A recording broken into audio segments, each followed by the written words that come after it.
Hello and welcome to GuyLogicGaming. My name is Temko and this is Citadel Forged with Fire, a new early access sandbox survival game coming to you on July 26th on Steam. Now before you click away, I want to add that this game does a couple of things very well and has a couple of really cool and unique ideas that I feel deserve a little bit of your attention. Now as I said, it's coming to early access and we can expect these usual caveats of early access to still ring true, especially on the technical performance part of this game. So let's go ahead and dive into that part first and talk all about the tech specs of this title. Settings wise, the game does have a pretty good set of options in terms of graphics as well as audio. The graphics options in particular hold a Wheel of View slider, which I'm always a fan of, as well as things like render distance and foliage density. Very good things to improve performance for those that aren't on the highest end machines. Sadly, obviously, the game is in early access, and the performance isn't what you would call spectacular as it is. Even 1080 Ti's are having trouble on max settings to keep up with a solid 60 FPS. And I'm having struggles and issues keeping the game at a stable 60, even when I lower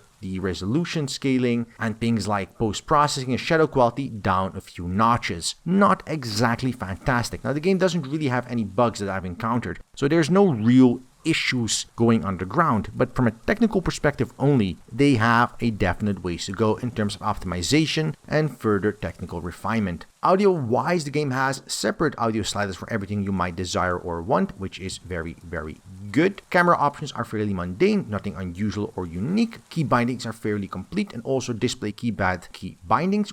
No complaints here whatsoever. It has rebindable mouse buttons as well, which is always a good thing. And then the last part is the game options, which only has auto equipment of items when you get an item for the first time and you have nothing in a slot, and mature language filter for the chat, because this is a always online game. It is a always multiplayer game. There is no such thing as offline play. There is no such thing as single player. It is always online with many players on a server. Now currently server caps are very low, and I do sincerely hope the developers up those caps quite significantly, because the world is pretty damn big, and with only 40 players to a server, that means that there is a lot of space here that is never going to get utilized and never going to be contested. And while the game has both PvE and PvP variants of the server, and the PvP variants with 40 players, finding somebody to fight with and start a war with isn't going to be as easy as one might want. But visually, the game also struggles a bit in certain areas. As I said, performance isn't the most perfect thing there is as it stands, and that also translates to visual quality. While some textures, such as the wall textures for wooden walls and floors,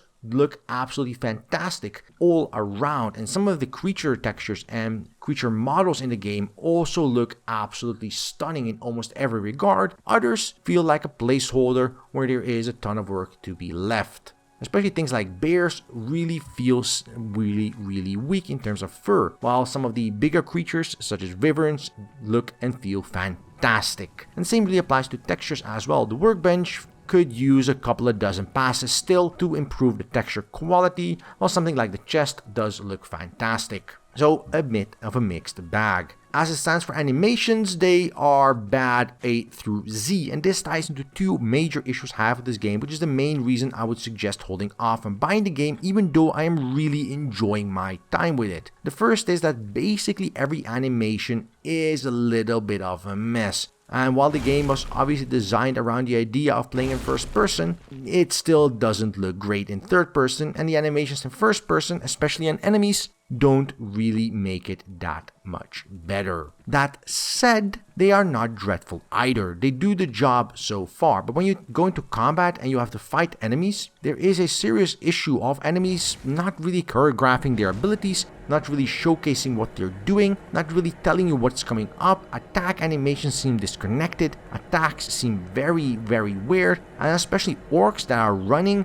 appear to be very much disjointed little critters. So there is a definite set of things that you need to look out for if you are going to look at buying this game. Now, that said, the game does offer some very cool and unique things that many other games do not in fact have. The biggest thing is the very well put together crafting system. Now, you might be wondering why I'm saying that they have this when other games do not, when quite frankly every open world sandbox game has crafting, and that is actually for a very straightforward reason. The crafting in this game is so well put together that I have not had a single moment of annoyance when using the system. In many other games, you're fiddling around trying to get things exactly right, trying to get that thing to connect in a proper way, trying to move away from that disjointed little corner that doesn't really connect well, trying to get the staircase to line up, the wall to line up, the chest to sit tight, and every other minor annoyance you might have with modular building. I have to say that in this game, I have not had that annoyance in any way. Every part of this game, I have had enjoyable building experiences, every step of the process, no issues whatsoever. Now granted, the amount of buildings currently available and the amount of objects currently available in this game is very limited. There is only in reality the capability of creating about stone, wood, and ornate buildings, and these have their average wood floor, wall, and angled wall, and there is only a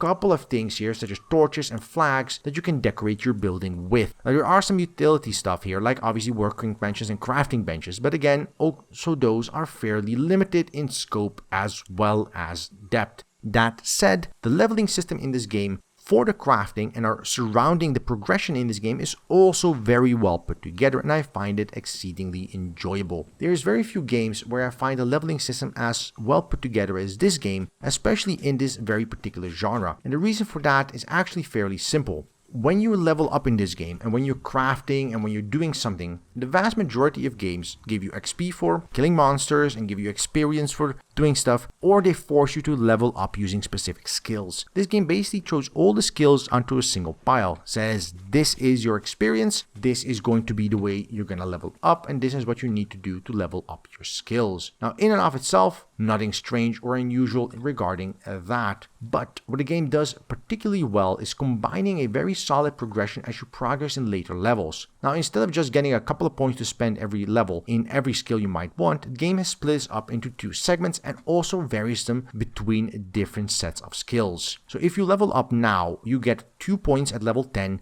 to do your various character skills. These are health, mana, damage, and carrying capacity. And these obviously affect your primary stats. They allow you to carry more, take more damage, and so on and so forth. Then also when you level up, you get a couple of skill points to use in conjunction with crafting skills, with using your special abilities. These are the skills you will be using to craft everything from your swords to your staffs to your buildings, but also to cast a variety of spells. So when you have your architecture and hermetic skills and structures, you also have your spells such as melee spells and wand spells and staff spells, and the ability to extract resources, which I've been doing for a while now, from different objects in the game world, and everything else related comes under these things. And they have an unlock cost and a level requirement as well. So you do have to level up to unlock some of the higher end stuff, but you can decide to hold on your skill points until you get to a certain level and then unlock everything from a certain level at once, but you can't get everything because as you level up, more expensive stuff becomes available and you're going to be using your skill points to use a different type of things. So you do end up needing to pay attention to what you're doing in most scenarios and situations. The second part is that crafting as well as combat both give you solid amounts of XP. If you're out gathering in the world, if you're out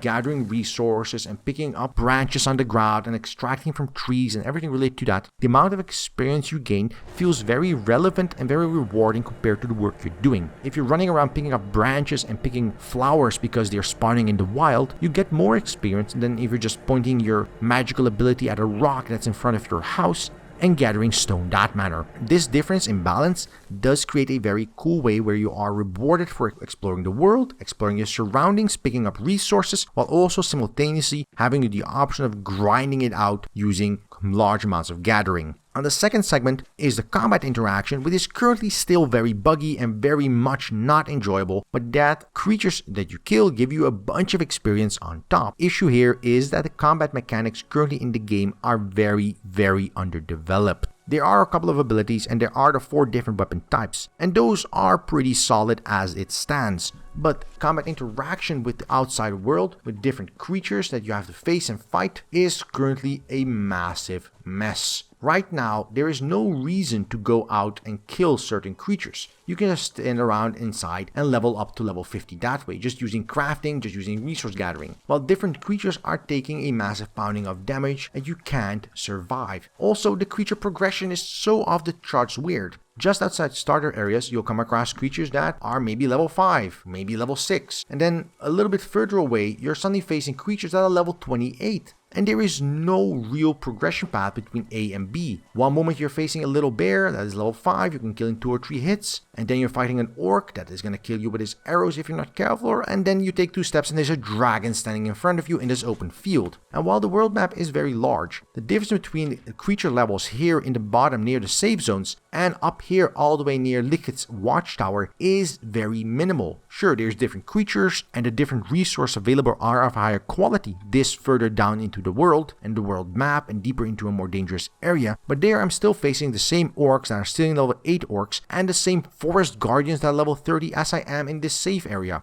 So creature distribution in the world currently is a little bit wacky, and I'm not a great fan of it. What else does the game offer? Because between crafting that is, while very fleshed out, limited, and combat that is, while buggy, interesting, the game doesn't really offer quite a lot right now. You have the ability to create clans, you have PvE and PvP servers, and you have the options of doing everything you might want. But there are 2 things the game does in a good manner. Those are flight and taming. Now flight is fairly straightforward in and of itself. You can fly. You have to create a broom or another object, and that allows you to fly using your magical abilities. And obviously when you run out of mana, you crash down to the ground. This is a fairly slow way of traveling compared to horse riding by taming a horse, but as you can cross over hills and mountains, it is pretty damn good. Taming means you can tame creatures. You can tame horses, you can tame birds, you can tame dragons, and you can ride these creatures and use them for combat. Now, while currently the creature AI is abysmal to a pretty extensive degree, I would not suggest using these creatures for combat. But I do suggest checking out the flying creatures and the different types of available creatures you can tame to use them as mounts and to use them as guards for your town or city or area, because as creatures come in, your cities will take damage, your buildings will take damage, and you're gonna have to be safe some way. So there is that. Taming in itself is a fairly interesting endeavor, where you go to a creature, and when you're near that creature, you can use an ability to drain its willpower. Once you drain its willpower, you can start to tame it. Taming it, you take a couple of steps into making sure it's loyal to you, and then you have to maintain that loyalty. You can maintain that loyalty in a variety of ways, but the easiest way is by using a very specific crafted item, and by using that crafted item, you make sure that the creature stays loyal for a while longer.